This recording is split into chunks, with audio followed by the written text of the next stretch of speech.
Entre les fleurs, les plantes et les arbres, difficile de savoir quel est le responsable de nos allergies. Eh bien, ne cherchez plus en cette saison, c'est cet arbre, le bouleau. Son pollen, plus petit que ceux des autres espèces, s'infiltre plus facilement dans nos voies respiratoires. Les chatons les plus longs, c'est les chatons mâles.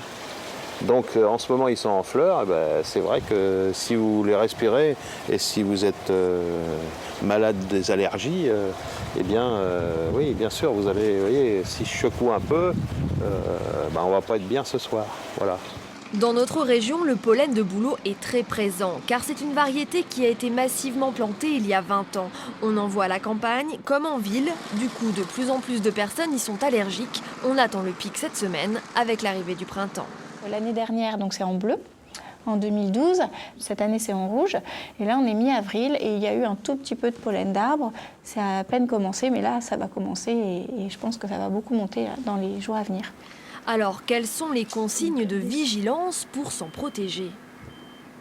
Donc finalement, ce qu'il faut quand on est allergique au pollen d'arbre, c'est d'éviter de sortir en fin de journée, surtout quand il fait chaud et qu'il y a du vent, puisqu'à ce moment-là, les pollens vont être bien secs et vont voler beaucoup plus facilement, et vous allez les respirer. Ils vont rentrer dans votre nez, dans vos yeux ou dans vos bronches, et ça va vous donner de la rhinite, de la conjonctivite ou de l'asthme. Mais surtout, n'attendez pas ces premiers symptômes et pensez à la désensibilisation quelques mois auparavant.